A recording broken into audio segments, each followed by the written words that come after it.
Right now I want to give an update on my MIF diet. That's my modified intermittent fasting diet that I've been doing for my psoriasis. I've got some pictures I want to show you, and then I want to go over my diet again and supplements for the last week. So I'm halfway in, or past that already, into week 4. So that's, I guess, about a third of the way in. I'm going 12 weeks total here. So first thing, let's go ahead and jump in and look at my diet. Then we're going to look at my psoriasis spots. And then from there, I'll just give a little overview of how the whole week went as a whole. So first thing, let's look at the diet here. Nothing fancy here. I'm going to go through this pretty quickly and just highlight some things. So doing the modified intermittent fasting diet, I've actually really helped my body just not be so hungry all the time. So it's actually felt pretty good. Just on a personal note, I've always, not always, but lately I've been dealing with just feeling super hungry all the time. So it's actually helped calm those cravings so I don't just feel like I'm eating for no reason.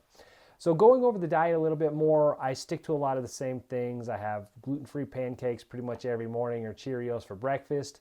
Some of the highlights here that I just want to show was the gluten-free, dairy-free pizza that I had at a local place. It's called Mod Pizza. It's made on demand pizza, MOD, and they've got a gluten-free crust. And then when I get my pizza, I just don't put any cheese on it. So they put the red sauce on it, and I confirmed with them that they don't have any cheese in the red sauce. So gluten-free, dairy-free pizza, and that's a treat. It actually tastes really good. Pizza's pretty good without cheese, so especially when you've been gluten and dairy-free for a long time. So that's about it for the diet. Any highlights there? We cook at home pretty much, 95% of the time. We eat out a couple times on the weekends, but most of the time just throughout the week we're eating at home and cooking things. I'm going to find a way to share these recipes with you. In time, I'll make sure that I share a lot of these gluten-free, dairy-free recipes that I'm making. Lots of lean meats, tofu, veggies, stir fries, things like that. Now I want to show you my pictures here, the progress. So these pictures on the left here were taken last week. These pictures were taken just today, this morning. So I want to go and look at these spots a little bit more closely individually. So first of all, this spot right here on the left side, that one seems to be going away even more. So it's almost disappearing completely. And then let's look at this big spot down here.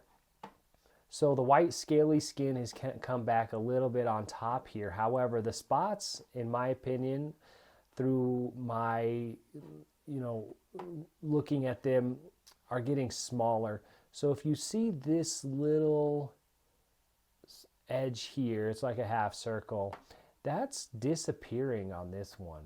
So this spot is actually getting smaller.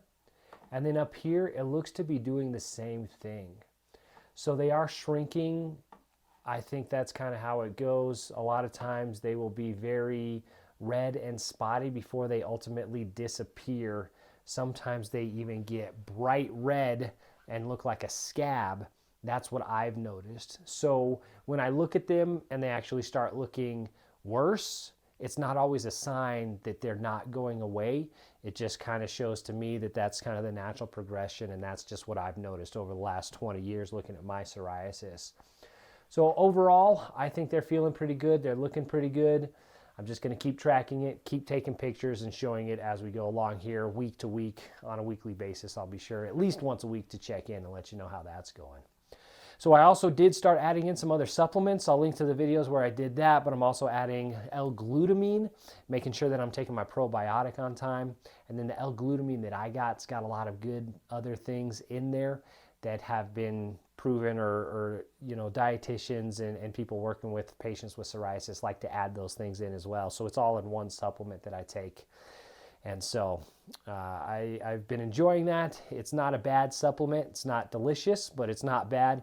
I take it in the morning on an empty stomach, and I've been feeling pretty good recently. So that's where I'm at, and this is going on. I'm in the mid of week 3. Or in the middle of week 4. That was just kind of week 3 pictures and everything, and my diet plan. So I'm keeping everything going. I appreciate you checking in with me and sharing your story with me. If you like this video, that lets me know that you're interested. If you subscribe, of course, that means that you really want more, and I will continue to keep sharing with you. My name is Drew Smith. I'll see you in the next one.